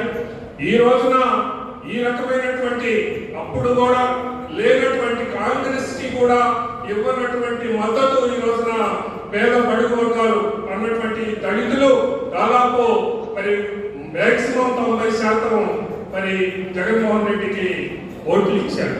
మరి ఈ రోజున ఎలాంటి వంచనకి మనం గురవుతున్నామో ఇతను చేశాడా లేదు తెలుగుదేశం పార్టీ గతంలో అధికారంలో ఉన్నప్పుడు చేసిందా అనేటటువంటి ఒక చర్చని కనుక మనం ముందుకు తీసుకుని వెళ్తే ఇది చాలా వరకు మనకి రాజకీయంగా ఉపయోగపడుతుంది అనడంలో ఎటువంటి సందేహం లేదని నేను అనుకుంటా ఉన్నా. దీన్ని మనం ఒక కార్యక్రమం కింద తీసుకొని కింద గ్రామం దాకా వెళ్ళి ఈ రకమైనటువంటి మరి పరిస్థితిని అక్కడ ఉన్నటువంటి వాతావరణాన్ని మనం ఒకసారి మనకి అనుకూలంగా మలుచుకుందామని నేను మీ అందరికీ కూడా తెలియజేస్తూ చాలా విషయాలు ఇక్కడ మాట్లాడటం జరిగింది. రామయ్య గారు అద్భుతంగా చెప్పారు. తెలుగుదేశం ఏ రకంగా బాలయ్య గారిని, ప్రతిభా భారతి గారిని, లేకపోతే ఇంకా ఎంతో మందిని మరి అందరినీ కూడా రాజకీయంగా వాళ్ళకి సముచితమైనటువంటి గౌరవాన్ని మీరు ఎప్పుడైనా సరే గతంలో ఎప్పుడూ కూడా దళితులకి ఒకవేళ కేవలం వాళ్ళు ఇచ్చామని చెప్పుకోవడానికి ఇచ్చారేమో తప్ప వాళ్ళకి ఎక్కడా కూడా వాళ్ళ అధికారాన్ని నిలపడానికి వాళ్ళ సాధికారతని నిరూపించడానికి ఆనాటి కాంగ్రెస్ కానీ ఇలాంటి జగన్మోహన్ రెడ్డి కానీ చేయటం లేదు. కేవలం తెలుగుదేశం అధికారంలో ఉన్నటువంటి రోజున మాత్రమే వెనుకబడిన తరగతులైనా సరే దళితులైనా సరే వాళ్ళకి మరి రాజకీయమైనటువంటి గౌరవాన్ని ఇవ్వటంతో పాటుగా వాళ్ళు ఆచరించడానికి చలాయించడానికి సాధికారతను కల్పించడంలో కూడా తెలుగుదేశం పార్టీ ముందుంది అనేది ఇది మనందరం కూడా తెలియజేయాలి అందరికీ అనేది మీ అందరికీ తెలియజేస్తూ ఈ యొక్క సందర్భంగా మీ అందరినీ కలుసుకోగలిగినందుకు నా హృదయపూర్వకమైనటువంటి మరి సంతోషాన్ని వ్యక్తం చేస్తూ ఈ పార్లమెంట్ నియోజకవర్గంలో కింద వరకు కూడా మనం ఈ యొక్క తెలుగుదేశం పార్టీ గత వైభవాన్ని తీసుకుని వెళ్ళి గతంలో చేసినటువంటి ప్రయోజనాలను ఒకసారి గుర్తు చేస్తూ రేపు రాబోయేటటువంటి ఎన్నికల్లో మళ్ళీ పూర్వవైభవాన్ని తీసుకుని వచ్చి చంద్రబాబు నాయుడు గారిని మళ్ళీ ముఖ్యమంత్రిని చేసేంత వరకు కూడా మనం విశ్రమించకుండా పనిచేద్దామని మీ అందరికీ గుర్తు చేస్తూ సెలవు తీసుకుంటాం. ఈ జిల్లాలో ఉన్న బూతుల మంత్రిని గౌరవించినటువంటి వ్యక్తి, రాష్ట్రంలో దళిత సమస్యలు ఏమన్నా కానీ మరి చంద్రబాబు నాయుడు గారు ప్రత్యేకంగా పంపిస్తూ దళితుల పట్ల దళిత సమస్యల పట్ల మరి మాట్లాడుతూ పోరాటం చేసేందుకు చేస్తున్నటువంటి అన్న ఎంఎస్ రాజు గారిని తమకు సందేశం వచ్చి కోరుతా ఉన్నాం. దయచేసి అందరూ బయట అందరూ కూడా లోపల రావాలని కోరుతా ఉన్నాం. ఈ కార్యక్రమం యొక్క ముఖ్యుల్ని స్మరించుకొని నివాళులు అర్పించి ఈ కార్యక్రమాన్ని చేపట్టడం జరిగింది. డాక్టర్ బాబాసాహెబ్ అంబేద్కర్ 5000 సంవత్సరాల కాలం నాటి నుంచి వివక్షత, అణచివేత, సామాజిక దురాచారాలు, దుర్మార్గాల్ని భారత రాజ్యాంగం ద్వారా పెకిలించి ఈ వర్గాలకు స్వేచ్ఛని, సమానత్వాన్ని అందించినటువంటి మొట్టమొదటి ఈ దేశ ప్రదాత డాక్టర్ బాబాసాహెబ్ అంబేద్కర్ గారు. డాక్టర్ బాబాసాహెబ్ అంబేద్కర్ ఈ దేశంలో జన్మించి ఉండకపోయి ఉంటే భారత రాజ్యాంగాన్ని ఈ దేశానికి అందించి ఉండకపోయి ఉంటే ఎంతటి దారుణమైనటువంటి పరిస్థితులు దళితులు, అణగారిన వర్గాలు, పేదలు అనుభవించారో మనందరికీ తెలుసు. భగవద్గీత మన వర్గాల తలరాతలు మార్చలేదు, బైబిల్ మన వర్గాల తలరాతలు మార్చలేదు, ఖురాన్ మన వర్గాల తలరాతలు మార్చలేదు. బైబిల్ కన్నా, భగవద్గీత కన్నా, ఖురాన్ కన్నా అతిపెద్ద గ్రంథాన్ని భారతదేశానికి అందించినటువంటి డాక్టర్ బాబాసాహెబ్ అంబేద్కర్ ఈ దేశంలో అన్ని వర్గాల ప్రజలకు, హిందువులకు, ముస్లింలకు, క్రైస్తవులకు, జైనులకు, బౌద్ధులకి, అన్ని వర్గాల, మతాల, కులాలకు అతీతంగా ఈ దేశ ప్రజలకు స్వేచ్ఛని, సమానత్వాన్ని, సాంఘిక సమానత్వాన్ని అందించినటువంటి మహనీయుడు డాక్టర్ బాబాసాహెబ్ అంబేద్కర్. స్వతంత్రం వచ్చిన తర్వాత ఓటు 5 వర్గాలకే ఉండాలి అని సంపన్నులకు, ట్యాక్స్ కట్టే వాళ్ళకు, ఉద్యోగులకు, భూస్వాములకు ఓటు ఉండాలని కొంతమంది అప్పటి నేతలు సూచిస్తే, భారతదేశంలో పుట్టిన ప్రతి వ్యక్తి, వాడు అడుక్కునేవాడైనా అంబానీ అయినా ఒకే ఓటు ఉండాలని సామాజిక సమానత్వాన్ని తీసుకొచ్చినటువంటి మహనీయుడు డాక్టర్ బాబాసాహెబ్ అంబేద్కర్. ఆ తర్వాత ఆయన రచించినటువంటి రాజ్యాంగాన్ని, హక్కుల్ని మనకు అందే విధంగా కేంద్ర మంత్రిగా, స్వతంత్రోద్యమ దళిత నేతగా డాక్టర్ బాబు జగజ్జీవన్ రామ్ గారు అనేకమైనటువంటి కృషి చేశారు. తర్వాత ఆంధ్రప్రదేశ్లో తెలుగుదేశం పార్టీ ఆవిర్భవించక ముందు ఈ రాష్ట్రంలో ఓటు విలువ తెలియదు. తెలంగాణలో కాలుమొక్త బాధ్యంద్ అనేటువంటి ఒక నీచ సంస్కృతి, రాయలసీమలో ఒక రకమైనటువంటి ఫ్యాక్షనిస్టుల యొక్క దుర్మార్గాలు, కోస్తాలో ఒక రకమైనటువంటి వివక్ష ఉన్నటువంటి తరుణంలో ఆంధ్రప్రదేశ్ ఉమ్మడి రాష్ట్రంలో తెలుగుదేశం పార్టీని ఆవిర్భవింపజేసి 9 నెలల్లో ప్రజల్లోకి వచ్చి ఓటు చైతన్యాన్ని ప్రజలకు తెలియజేసి 9 నెలల్లో అధికారంలోకి వచ్చినటువంటి మహనీయుడు అన్న నందమూరి తారక రామారావు గారు. కాలుమొక్త బాధ్యత అనేటువంటి దొరల దగ్గర నీచ సంస్కృతిని కూకటి వేలతో సహా పెగిలించి దళితులకు ఎక్కడ సమానత్వాన్ని తీసుకొచ్చింది అన్న నందమూరి తారక రామారావు గారు. ఏ లక్ష్యం కోసం డాక్టర్ బాబాసాహెబ్ అంబేద్కర్ గారు రాజ్యాంగంలో ఓటుని ప్రతి ఒక్కరికి సమానత్వాన్ని తీసుకొచ్చాడో ఆ ఓటు విలువను తెలియజేసినటువంటి మొట్టమొదటి వ్యక్తి నందమూరి తారక రామారావు గారు. ఆ మహనీయుల్ని స్మరించుకోవాల్సినటువంటి బాధ్యత మనకుంది. ఆ మహనీయుల్ని గౌరవించుకోవాల్సినటువంటి బాధ్యత మన మీద ఉంది. ఆ మహనీయుల ఆశయాల్ని అనుసరించాల్సినటువంటి బాధ్యత, ఆశయాల కోసం పనిచేయాల్సినటువంటి బాధ్యత మనందరి మీద ఉంది. డాక్టర్ బాబాసాహెబ్ అంబేద్కర్, అన్న నందమూరి తారక రామారావు గారు, బాబు జగజ్జీవన్ రామ్ గారు, వీళ్ళ చరిత్రలని ఖచ్చితంగా భావితరాలకు తెలియజెప్పాల్సినటువంటి పరిస్థితి ఉంది. ఈ రోజుల్లో ఈ జిల్లాకి ఎన్టీఆర్ పేరు పెట్టాము, చంద్రబాబు నాయుడు గారు విస్మరించారు ఎన్టీఆర్ ని, మేము పెట్టామని గొప్పలు చెప్పుకుంటున్నటువంటి ఈ ప్రభుత్వానికి, జగన్మోహన్ రెడ్డి గారికి ఎల్లలు లేని అన్న నందమూరి తారక రామారావు గారి అభిమానులు ప్రపంచవ్యాప్తంగా ఆయన గుండెల్లో పెట్టుకున్నారు. 7 నియోజకవర్గాలకు నువ్వు పెట్టినటువంటి పేరు పెడితే ఎంత, పెట్టకపోతే ఎంత, కోట్ల మంది తెలుగు ప్రజలు ఆరాధించేటువంటి నాయకుడు అన్న నందమూరి తారక రామారావు గారు. మీ తండ్రి పేరు 7 అసెంబ్లీలకి కుదించబడ్డాయి. నా తండ్రితో పాటు ఎన్టీఆర్ గారి పేరు కూడా కుదించబడాలి అని చెప్పేసి ఒక దుర్మార్గమైనటువంటి ఆలోచనతో ఆయనకి ఈ పేరుని ఎన్టీఆర్ జిల్లాగా పెట్టడం తప్ప, నీకు నిజంగా ఎన్టీఆర్ పట్ల చిత్తశుద్ధి ఉంటే ఎన్టీఆర్ గారి కలలు కన్నటువంటి 2 రూపాయల కిలో బియ్యం ఇచ్చేటువంటి దమ్ముందా, అన్న క్యాంటీన్ తెరిపించేటువంటి ఆయన పేరు మీద ఉన్నటువంటి సంక్షేమ పథకాన్ని అమలు చేసేటువంటి దమ్ముందా? నందమూరి తారక రామారావు గారు చరిత్ర ఉన్నంత వరకు, తెలుగు వాళ్ళు ఉన్నంత వరకు, తెలుగు నేల ఉన్నంత వరకు చిరస్మరణీయుడు అన్న నందమూరి తారక రామారావు. నువ్వు గుర్తించేదేంటి? ఈ తెలుగు వాళ్ళు, నేను తెలుగు వాళ్ళని చెప్పేసి విదేశాల్లో, పక్క రాష్ట్రాల్లో కాలాన్ని ఎగరేసుకునే విధంగా గుర్తింపునిచ్చినటువంటి మహనీయుడికి నువ్వేది గుర్తింపించాలని చెప్పి ఈ సందర్భంగా జగన్మోహన్ రెడ్డిని ప్రశ్నిస్తా ఉన్నాను.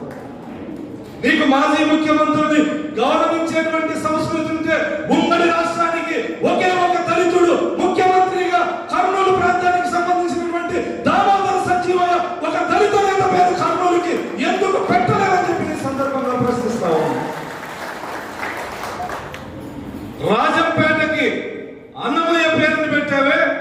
గుర్రం జాషువా గారు ఈ దేశంలో కవితల ద్వారా సాంఘిక దాడి చేసినటువంటి వాళ్ళని కవితల ద్వారా చైతన్యం చేసి వివక్షత, అణిచివేతలేని సమాజం కోసం పద్మశ్రీ గుర్రం జాషువా గారి పేరు నర్సరావుపేటకి ఎందుకు పెట్టలేదని చెప్పి సందర్భంగా ప్రశ్నిస్తా ఉన్నా. అంటే ఎన్టీఆర్ పార్టీలకు అతీతంగా గుర్తింపు ఉన్నటువంటి వ్యక్తి, పార్టీలకు అతీతంగా ఆరాధించేటువంటి నాయకుడు, పార్టీలకు అతీతంగా గౌరవించగలిగినటువంటి నాయకుడు ఎన్టీఆర్. కాబట్టి మసకబారుతున్నటువంటి నీ పార్టీ ప్రతిష్టని కాపాడుకునేందుకు చేసినటువంటి కుట్ర తప్ప ఆయన మీద ఎటువంటి గౌరవం లేదు. ఆయన మీద గౌరవం ఉంటే అనేక సంక్షేమ పథకాల ద్వారా చంద్రబాబు నాయుడు గారు అందించినటువంటి పథకాలని నువ్వు అమలు చేసి అప్పుడు చెప్తే ఈ ప్రజలు వింటారు తప్ప 7 నియోజకవర్గాలకి విజయవాడ పార్లమెంట్కి ఆయన పేరుని కుదించడం నువ్వు గొప్పలు చెప్పుకున్నా నీ కుట్రను తెలుసుకోలేనటువంటి అభాగ్యులు ఎవరు ఈ రాష్ట్రంలో లేరని చెప్పి జగన్మోహన్ రెడ్డి గారిని ప్రశ్నిస్తూ రామయ్యన్న సూటిగా దళిత నేతల పేర్లతో ముఖ్యమంత్రికి లేఖ రాయడం జరిగింది. దామోదర సంజీవయ్య గారిది, గుర్రం జాషువా గారిది. ఆ పేర్లు పెట్టాలని ఈ వేదిక ద్వారా డిమాండ్ చేస్తూ, ఒక దళితుడిగా దళిత నేతగా డిమాండ్ చేస్తూ, పోలిట్ బ్యూరో సభ్యుడిగా మీకు లేఖ రాశారంటే మా పార్టీ అంగీకారం ఉందని గ్రహించి కర్నూలుకి, నరసరావుపేటకి దళితుల యొక్క ఆరాధ్య నాయకులైనటువంటి దామోదర సంజీవయ్య పేరు, గుర్రం జాషువా గారి పేరు పెట్టాలని చెప్పి సందర్భంగా డిమాండ్ చేస్తూ, జగన్మోహన్ రెడ్డి గారు అధికారంలోకి రాకముందు ప్రతిపక్ష నేతగా దళిత సంక్షేమాన్ని పెద్ద ఎత్తున చేపట్టబోతానని అధికారంలోకి వచ్చిన తర్వాత దళిత బాంధవుడిగా మిగిలిపోతాను, దళితుల్లో నాకు బంధువులు ఉన్నారు, దళితులు నాకు మేనమామలు అని చెప్పేసి అనేక సందర్భాల్లో పబ్లిక్ గా బహిరంగ సభల్లో చెప్పినటువంటి జగన్మోహన్ రెడ్డి గారు అధికారంలోకి వచ్చిన తర్వాత డాక్టర్ సుధాకర్ మొట్టమొదటగా కరోనా లాంటి విపత్కర సమయంలో ప్రభుత్వాన్ని ప్రశ్నించేటువంటి తత్వం, దళితుడు కదా, చదువుకున్న వ్యక్తి కదా, డాక్టర్ బాబాసాహెబ్ అంబేద్కర్ గారు ఇచ్చినటువంటి స్ఫూర్తి ఉన్నటువంటి వ్యక్తిగా తనకు రావాల్సినటువంటి హక్కుని ప్రశ్నిస్తే ఇలాంటి విపత్కర సమయంలో ప్రభుత్వం N95 మాస్కులు డాక్టర్లకి, హాస్పిటల్ సిబ్బందికి ఇవ్వాలి, మావి ప్రాణాలు కాదా అని ప్రశ్నిస్తే విశాఖపట్నం నడి రోడ్డు మీద ఆ కుటుంబాన్ని అనేక రకాలుగా వేధించి వెంటాడి నడి రోడ్డు మీద పోలీసుల ద్వారా బట్టలు ఊడదీసి మెంటల్ హాస్పిటల్లో చేర్పించి అతనికి మెంటల్ అనే విధంగా క్రియేట్ చేయడానికి ప్రయత్నం చేసి ఆయన మరణానికి కారణమైనటువంటి ఈ ప్రభుత్వాన్ని ఎక్కడైతే ఏ పోలీసులైతే జగన్మోహన్ రెడ్డి గారిని నమ్మి డాక్టర్ సుధాకర్ ని విశాఖపట్నం నడి రోడ్లో ఆయన బట్టలు ఊడదీశారో ఆ పోలీసులకి నేను చెప్తాను ఈ సందర్భంగా ఈ వేదిక ద్వారా ప్రజాస్వామ్యబద్ధంగా రాజ్యాంగం ఇచ్చిన హక్కుతో డాక్టర్ సుధాకర్ ని ఎక్కడైతే మీరు అవమానపరిచారో ఆ పోలీసులకి మా ప్రభుత్వం వచ్చిన తర్వాత ఖచ్చితంగా ఆ యూనిఫామ్ ని దూరం చేస్తామని సందర్భంగా హెచ్చరిస్తారు. మీరు పోలీస్ అధికారులు వైఎస్ఆర్సీపీ పార్టీ కార్యకర్తలు కాదు, మీరు వైసీపీ సెక్షన్లు కాదు అమలు చేయాల్సింది ఐపీసీ సెక్షన్ అని చెప్పి స్పృహంగా ఉద్యోగాలు చేయాలని చెప్పి సందర్భంగా హెచ్చరిస్తా ఉన్నాం. మరొక పక్క తూర్పు గోదావరి జిల్లాలో ఇసుక, ఇందాక పెద్ద అని చెప్పారు రామయ్య గారు, ఇసుక అక్రమ రవాణాని ప్రశ్నిస్తే అక్రమంగా ఇసుకని అమ్ముకుంటున్నారని చెప్పేసి ప్రశ్నించి పోలీస్ స్టేషన్కి వెళితే అదే పోలీస్ స్టేషన్ లో వైఎస్ఆర్సీపీ నాయకుల సమక్షంలో, ఆ పోలీసుల సమక్షంలో పోలీస్ స్టేషన్ లో శిరోమండలం చేసినటువంటి దుర్మార్గమైనటువంటి ప్రభుత్వం. ఆ ప్రాంతం నుంచి అక్కడ మా దళితుల ఆత్మగౌరవాన్ని తూర్పు గోదావరి జిల్లాలో పోలీస్ స్టేషన్లను అవమానం చేస్తే ఆ ప్రాంతం నుంచి ఢిల్లీ పార్లమెంట్ కి స్పీకర్ చేసి దళితుల ఆత్మగౌరవాన్ని దేశం మొత్తం ఉండే విధంగా చేసినటువంటి నాయకుడు చంద్రబాబు నాయుడు గారు. ఒక దళితుడిని బాలయోగిని పార్లమెంట్ స్పీకర్ చేసి దేశంలో ఉన్నటువంటి అత్యున్నత పదవి, దళితుల ఆత్మగౌరవం కానీ, దళితుల అభివృద్ధి కానీ, దళితులకి అత్యున్నత స్థానం కానీ చంద్రబాబు నాయుడు గారు, అన్న నందమూరి తారక రామారావు గారి ఆధ్వర్యంలోనే రాజకీయంగా కానీ ప్రభుత్వంలో కానీ జరిగాయనడానికి బాలయోగి గారి నుంచి ఈరోజు రామయ్య గారి వరకు ఈరోజు వైఎస్ఆర్ కాంగ్రెస్ పార్టీలో ఉన్నటువంటి మంత్రులు ఉన్నారు, 5 మంది మంత్రులు ఉన్నారు. ఒకరు డిప్యూటీ సీఎం నారాయణ స్వామి, ఆయన జిల్లాలో ఆయన ప్రాంతంలో మద్యం రేట్లను ప్రశ్నించే ఓం ప్రకాశ్ అనే దళితుడిని ఉదయం తెల్లవారే లోపు శవమయ్యే విధంగా హింసించి మర్డర్ చేసినటువంటి చరిత్ర. కనీసం దళితుడిని మర్డర్ చేసిన వాళ్ళని శిక్షించండి అని చెప్పేసి మాట్లాడలేనటువంటి ఒక చౌటదంతమ్మ నారాయణ స్వామి. ఈరోజు రామయ్య గారు ఉన్నారు పోలిట్ బ్యూరో సభ్యుడిగా. చంద్రబాబు నాయుడు గారితో పార్టీ కార్యక్రమాల్లో ఆయన దగ్గర కూర్చొని ప్రోగ్రామ్ కమిటీ చైర్మన్ కానీ లేదా మాలాంటి వాళ్ళు కానీ అనిత కానీ దళితులకు ఉన్నటువంటి, మా పార్టీలో ఉన్నటువంటి దళితులకు ఉన్నటువంటి స్థానాన్ని మీరు ఒకసారి చూసుకోండి. మరొక పక్క హోంమంత్రి, దళితుల మీద దాడులు జరిగిన, మహిళల మీద అత్యాచారాలు జరిగిన, నోరు మెదపనటువంటి భూగర్భ మంత్రి పదవులు, మరో పక్క స్త్రీ శిశు సంక్షేమ శాఖ మంత్రి, పక్కనే మైనర్ దళిత బాలికని సామూహిక అత్యాచారం చేసి నడి రోడ్డు మీద విసిరేసిపోతే కనీసం పరామర్శించలేని ప్రభుత్వాన్ని, పోలీస్ శాఖని అరెస్ట్ చేయండి వాళ్ళని డిమాండ్ చేయనటువంటి ఇంకొక మహిళా మంత్రి, సాంఘిక సంక్షేమ శాఖ మంత్రి విశ్వరూప్, ఈయన పక్క నియోజకవర్గానికి గొడవడు. ఈ రోజు సంక్షేమం పూర్తిగా నిర్వీర్యమైపోయింది. చంద్రబాబు నాయుడు గారు ముఖ్యమంత్రిగా ఉన్నప్పుడు దళితులకు స్వర్ణయుగం అని చెప్పొచ్చు. ఎందుకంటే కార్పొరేషన్ల ద్వారా వేల కోట్ల రూపాయల బడ్జెట్ కేటాయించి నిరుద్యోగ దళిత యువతి యువకులకి ట్రాక్టర్లు, జేసీబీలు, ఇన్నోవాలు, టిప్పర్లు, చిన్న తరహా పరిశ్రమలకు దాదాపు 30 లక్షల 40 లక్షల రూపాయలు ఆర్థిక భరోసా, ఇలాంటి పథకాలన్నింటినీ నిర్వీర్యం చేసి ఈరోజు సంక్షేమమైన మాలా మాదిగా రెల్లి కార్పొరేషన్ ₹1 రుణం మంజూరు చేసినటువంటి పరిస్థితి లేదు. ఈ 3 కార్పొరేషన్లు దాదాపు ఒక్క రుణం మంజూరు చేయకుండా ₹1 బడ్జెట్ లేకుండా విజయవంతంగా 2 సంవత్సరాల పదవీ కాలాన్ని పూర్తి చేసినటువంటి సందర్భం. ఇప్పటికీ ఎస్సీ కార్పొరేషన్, మాలా మాదిగా రెల్లి కార్పొరేషన్లకి పాలక మండలిని కూడా నియమించలేనటువంటి పరిస్థితి.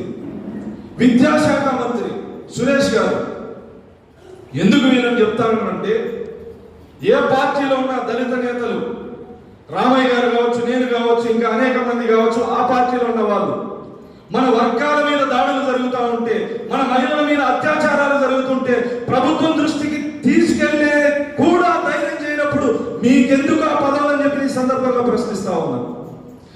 హోంమంత్రి నియోజకవర్గంలో ఒక మైనర్ బాలికని అతి కిరాతకంగా అత్యాచారం చేస్తే కనీసం నోరు మెదపలేనటువంటి పదవి.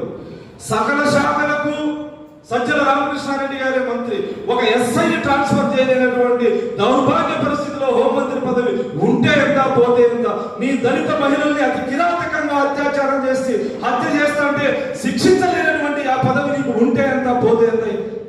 నోరు మెదపినటువంటి ఈమె కడప జిల్లాలో పులివెందల్లో జగన్మోహన్ రెడ్డి గారి నియోజకవర్గంలో నాగమ్మ అనే ఒక దళిత మహిళని అతి కిరాతకంగా హత్య చేసి అత్యాచారం చేసి చంపేస్తే ముఖ్యమంత్రి నోరు మెదపల, హోంమంత్రి నోరు మెదపల.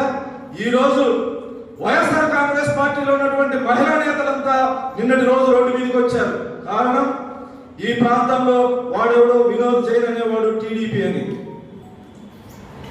టీడీపీ పార్టీలో కార్పొరేటర్ గా పోటీ చేశారు. టీడీపీలో ఉన్న వాళ్ళంతా మురుగాలి అని చెప్పేసి హోంమంత్రి నుంచి వాసిరెడ్డి పద్మ వరకు అందరూ మాట్లాడారు. ఈ సందర్భంగా నేను చెప్తాను, వాడు మా పార్టీ అయినా తెలిసిన మరుక్షణం మా పార్లమెంట్ అధ్యక్షుడు వారిని సస్పెండ్ చేశాడు మా పార్టీ నుంచి. మీరు చెప్పినటువంటి దిశ చట్టం ద్వారా వారిని ఉరి తీసే దమ్ము మీకుంటే ఉరి తీసేసుకోండి. మా పార్టీ అయినా మీ పార్టీ అయినా మహిళల్ని వేధించినటువంటి విధవల్ని కాపాడమని ఏ పార్టీ చెప్పదు. మీరు కాపాడుతున్నారు. తాడేపల్లికి ముఖ్యమంత్రి నివాసానికి అతి సమీపంలో వెంకటరెడ్డి అనే వైఎస్ఆర్ కాంగ్రెస్ పార్టీ సానుభూతి పరుడు భర్త ముందు భార్యని అతి కిరాతకంగా సామూహిక అత్యాచారం చేస్తే దాదాపు ఇప్పటికి 8 నెలలు అవుతుంది. వాడి మీద ఎఫ్ఐఆర్ లేదు, వాడిని అరెస్ట్ చేయలేదు. గుంటూరులో హోంమంత్రి నియోజకవర్గంలో మైనర్ బాలికని అత్యాచారం చేసింది కూడా వైఎస్ఆర్ కాంగ్రెస్ పార్టీ నాయకుడే. నిన్న ఒక బాలికని, ఒక దళిత బాలికని వ్యభిచార కుటుంబంలోకి నెట్టింది కూడా వైఎస్ఆర్ కాంగ్రెస్ పార్టీ నాయకుడే. ఎక్కడ మీ చర్యలు, ఎక్కడ మీ చట్టం అమలు చేసింది? నేను చెప్తాను, మా పార్టీ అన్నారు కదా, మేము బహిష్కరించాం. మీకు ఉరి తీసే దమ్ము లేకుంటే ప్రభుత్వం రాజ్యాంగం ఇచ్చిన హక్కుతో ఉరి తీసే బాధ్యత మాకు ఇవ్వండి. వాడిని ఉరి తీస్తాం. 1500 మంది లైంగిక దాడులు చేశారు. వైఎస్ఆర్ కాంగ్రెస్ పార్టీ వచ్చిన తర్వాత 1500 మంది అత్యాచారాలు చేశారు మహిళల్ని. వాళ్ళందరినీ మీరు చెప్పిన విధంగా 23 రోజుల్లో దిశ చట్టం ద్వారా ఉరి తీసేటువంటి దమ్ము మీకుందా అని చెప్పి ఈ సందర్భంగా ప్రశ్నిస్తా ఉన్నాం. చంద్రబాబు నాయుడు గారు మహిళా పక్షపాతి, దళితుల పక్షపాతి.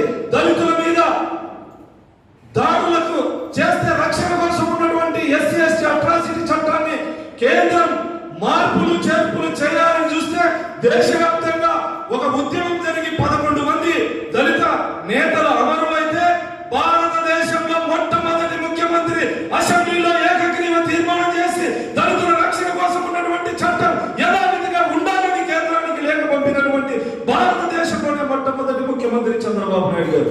ఆ రోజు ఆ చర్చ జరుగుతున్న సందర్భంలో అసెంబ్లీని బాయ్కాట్ చేసి వైఎస్ఆర్సీపీ నాయకులు జగన్మోహన్ రెడ్డితో సహా బయటికి వచ్చారు, ఆ తీర్మానంలో లేరనే విషయాన్ని మనం గుర్తుపెట్టుకోవాలి. అంటే మనమన్నా, మన రక్షణ కోసం ఉన్నటువంటి చట్టాలన్నా, మన సంక్షేమం అన్నా జగన్మోహన్ రెడ్డికి ఎంత చిన్న చూపు మీరు ఒకసారి అర్థం చేసుకోవాల్సింది. కిరణ్ అనే యువకుడు చీరాలలో మాస్క్ పెట్టుకోలేదని చెప్పేసి పోలీసులు చంపేస్తే దాదాపు 14 నెలలు 15 నెలలు అవుతుంది ఆ ఎస్ఐని కానీ సిఐని కానీ వాళ్ళ మీద చర్యలు తీసుకున్నటువంటి ప్రభుత్వం. ఆ కిరణ్ తండ్రి ప్రభుత్వాన్ని సూటిగా అడిగాడు, ఆ ఎస్ఐని సిఐని నేను చంపేస్తే నన్ను కూడా ఇలాగే వదిలేస్తారా అని చెప్పేసి అతను ప్రశ్నిస్తానంటే ఎంతటి దుర్మార్గమైనటువంటి ప్రభుత్వం మీరు ఒక్కసారి ఆలోచించుకోవాలి. శిరోమండనానికి గురైనటువంటి వరప్రసాద్ సాక్షాత్ రాష్ట్రపతికి లేఖ రాసి ఈ రాష్ట్రంలో ఈ పాలనలో నేను ఉండలేను, నేను నక్సలైట్లు లేకపోవాలి, నాకు పర్మిషన్ ఇవ్వండి అని చెప్పేసి భారత రాష్ట్రపతికి లేఖ రాశారంటే దళితుల యొక్క పరిస్థితి ఏ విధంగా ఉందో ఒకసారి మీరు గమనించుకోవాలి. విద్యాశాఖ మంత్రి నిన్న లేక మొన్న మాట్లాడాడు, విద్యకు పెద్దపీట వేశాం, అన్ని వర్గాల పేద వర్గాలకి చదువుకోవడానికి అనేకమైనటువంటి అవకాశాలు కల్పించామని చెప్పేసి విద్యాశాఖ మంత్రి మాట్లాడడం జరిగింది. చంద్రబాబు నాయుడు గారు ముఖ్యమంత్రిగా ఉన్నప్పుడు బెస్ట్ అవైలబుల్ స్కీమ్ అనేది ఒకటి ఉండేది. అంటే మన పిల్లలు గవర్నమెంట్ స్కూళ్ళలో చదివేటువంటి పిల్లలు మాలా మాదిగా వెళ్ళి ఎస్టీ గిరిజన వర్గాలకు సంబంధించినటువంటి బాగా చదివేటువంటి పిల్లల్ని కార్పొరేట్ స్కూళ్ళల్లో ప్రభుత్వం డబ్బులు భరిస్తూ కార్పొరేట్ స్కూళ్ళల్లో చదివేటువంటి పిల్లల్ని జగన్మోహన్ రెడ్డి గారు అధికారంలోకి వచ్చిన తర్వాత ఆ స్కీమ్ ని పూర్తిగా తీసేయడం వల్ల దాదాపు 70,000 మంది విద్యార్థులు ఈ రోజు రోడ్డున పడేటువంటి పరిస్థితి.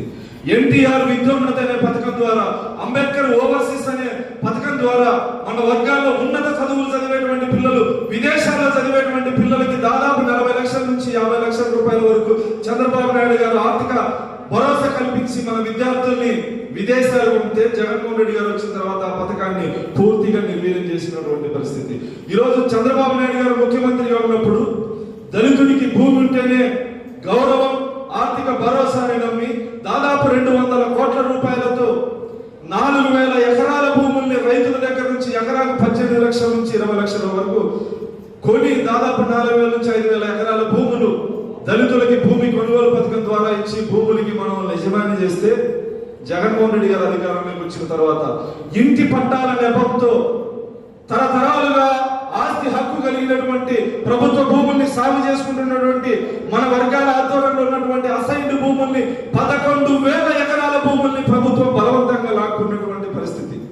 ఎవరు దళిత పక్షపాతి, ఎవరు దళిత వ్యతిరేకి, ఇవన్నీ మనం ఆలోచించాల్సినటువంటి అవసరం ఉంది. దళిత సంక్షేమం ఈరోజు పూర్తిగా నిర్వీర్యమైంది. దళిత మౌలిక వాడల అభివృద్ధి కోసం ఉన్నటువంటి ఎస్సీ ఎస్టీ సప్లై నిధుల్ని కూడా పక్కదారికి పట్టించినటువంటి సందర్భం ఉంది. కార్పొరేషన్ నిర్వీర్యం, ఎస్సీ ఎస్టీ సప్లై నిధులు లేవు. దళిత సంక్షేమం పూర్తిగా నిర్వీర్యమైనటువంటి తరుణంలో ఒకవైపు దాడులు, ఒకవైపు హత్యలు, అత్యాచారాలు, మరొక వైపు దళిత సంక్షేమాన్ని నిర్వీర్యం చేయడం, వీటన్నిటిని వ్యతిరేకిస్తూ ప్రతి పార్లమెంట్ లోనూ దళిత ప్రతిఘటన సదస్సులు ఏర్పాటు చేసి మార్చి 25వ తారీఖున 1,00,000 మంది దళితుల చేత విజయవాడ నగరంలో దళిత ప్రతిఘటన మహాసభని వల్ల రామయ్య గారి అధ్యక్షతన మాజీ ముఖ్యమంత్రి గారు చంద్రబాబు నాయుడు గారు ముఖ్య అతిథిగా పాల్గొంటారు. ఈ 2.5 సంవత్సరంలో దళితుల మీద జరిగినటువంటి దాడులు, హత్యలు, అత్యాచారాలను జగన్మోహన్ రెడ్డి గారిని ప్రశ్నించేటువంటి వేదిక కాబట్టి మీరందరూ పనిచేయాలి, ఆ సభను జయప్రదం చేయాలి.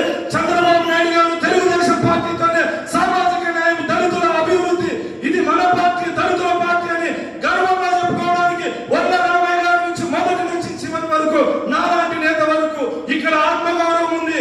మా నాయకుడు చంద్రబాబు నాయుడు గారితో రామయ్య గారు ఫోన్లో మాట్లాడగలరు, నేను ఫోన్లో మాట్లాడగలరు. ఉప ముఖ్యమంత్రి లాంటి వాళ్ళు జగన్మోహన్ రెడ్డికి ఫోన్లో మాట్లాడేటువంటి పరిస్థితి లేదు. సజ్జల రామకృష్ణారెడ్డితో కూడా మాట్లాడలేరు. కేవలం ఆ జిల్లా మంత్రి పెద్దిరెడ్డి రామచంద్రారెడ్డి కూడా ఫోన్ చేసేటువంటి పరిస్థితులు లేకుండా మన ఆత్మగౌరవాన్ని ఎక్కడో తాకట్టు పెడతాంటే దళితుల ఆత్మగౌరవాన్ని తలెత్తుకునే విధంగా తెలుగుదేశం పార్టీలో చంద్రబాబు నాయుడు గారి నాయకత్వంలో మనకు అవకాశాలు ఉన్నాయి. పొలిట్ బ్యూరో సభ్యులు, తెలుగు మహిళా అధ్యక్షురాలు, ప్రోగ్రామ్ కమిటీ చైర్మన్, ఎస్ఎస్ఎల్ అధ్యక్షులు, రాష్ట్ర ఉపాధ్యక్షులు, అధికార ప్రతినిధులు, పార్లమెంట్ కమిటీల్లో కూడా జవహర్ లాంటి నేతలు అందరికీ రాజకీయంగా సముచిత స్థానం కల్పించాడు. అధికారులు కూడా దళితులకు సముచిత స్థానం కల్పించింది చంద్రబాబు నాయుడు గారే. సామాజిక న్యాయం అంటే అర్థం తెలిసినటువంటి నేత చంద్రబాబు నాయుడు గారు. సామాజిక న్యాయం అంటే ఏ కుల జనాభా దామాసా ప్రకారం ఆ కులానికి విద్యా ఉద్యోగ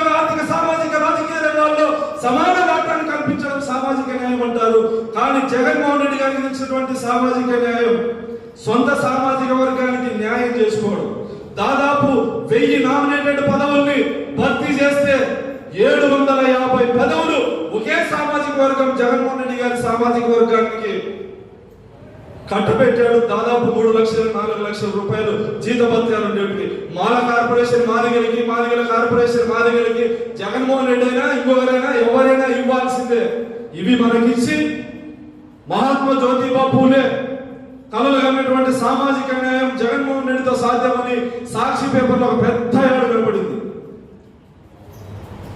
బీసీలో ఉన్నటువంటి కులాలకు ఆ కులాల కార్పొరేషన్లు ఇచ్చి మిగతా ఏ పదవుల్లో ఉన్నతమైనటువంటి పదవుల్లో దళితులకు కానీ బీసీలకు కానీ స్థానం లేదు. దాదాపు 50 మంది సలహాదారులు ఉంటే ఒక్క సలహాదారుడు బీసీ లేడు, ఒక్క సలహాదారుడు దళితులు లేరు. అంటే మేధావులు దళితులు లేరా?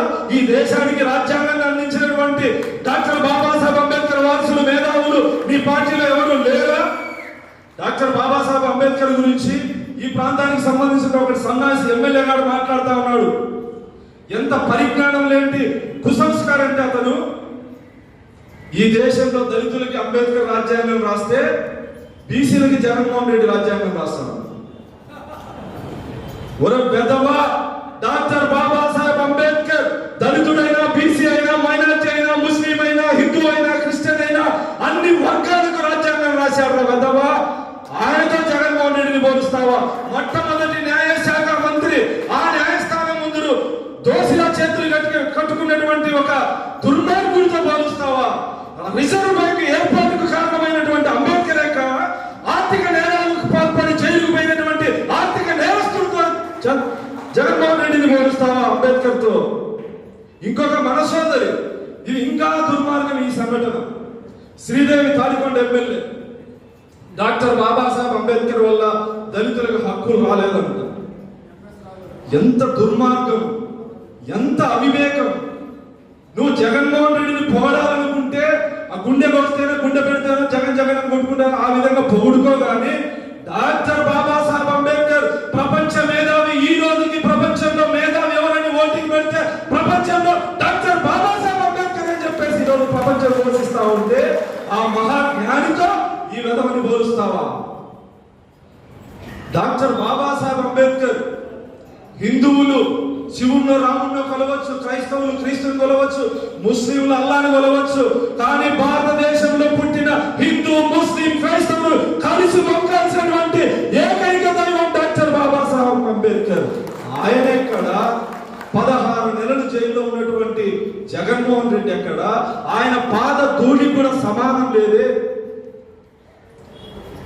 అటువంటి దుర్మార్గుడి కోసం నువ్వు ఈరోజు ఎమ్మెల్యే అయ్యావంటే జగన్మోహన్ రెడ్డి పార్టీ బీఫామ్ ఇచ్చిండొచ్చు. కానీ ఈ దేశంలో, ఈ రాష్ట్రంలో దళితులు ఎమ్మెల్యేలైనా, ఎంపీలైనా, ఐఏఎస్లైనా, ఐపీఎస్లైనా డాక్టర్ బాబాసాహెబ్ అంబేద్కర్ భిక్షని విషయాన్ని శ్రీదేవి లాంటి వాళ్ళు గుర్తుపెట్టుకోవాలని చెప్పి ఈ సందర్భంగా తెలియజేస్తూ, మార్చి 25వ తారీఖు చివరి వారంలో జరిగేటువంటి దళిత ప్రతిఘటన మహాసభని జయప్రదం చేయాల్సినటువంటి బాధ్యత మీ అందరి మీద ఉంది. ముఖ్యంగా పార్లమెంట్ కి సారథ్యం వహిస్తున్నటువంటి నెట్టెం రఘురామన్న గారి ఆధ్వర్యంలో 7 నియోజకవర్గాల్లో కూడా దళిత నేతలతో సమావేశం ఏర్పాటు చేసి ఆ సదస్సు కంటే ముందే ఇక్కడ ఒక కమిటీని, ఆ కార్యక్రమానికి కమిటీని ఏర్పాటు చేసి ఏ కార్యక్రమం అయినా రఘురామన్న గాని లింగంనేనన్న గాని సహకరిస్తా ఉన్నారు. ఇది పెద్ద సభ, దళితుల ఆత్మగౌరవ సభ.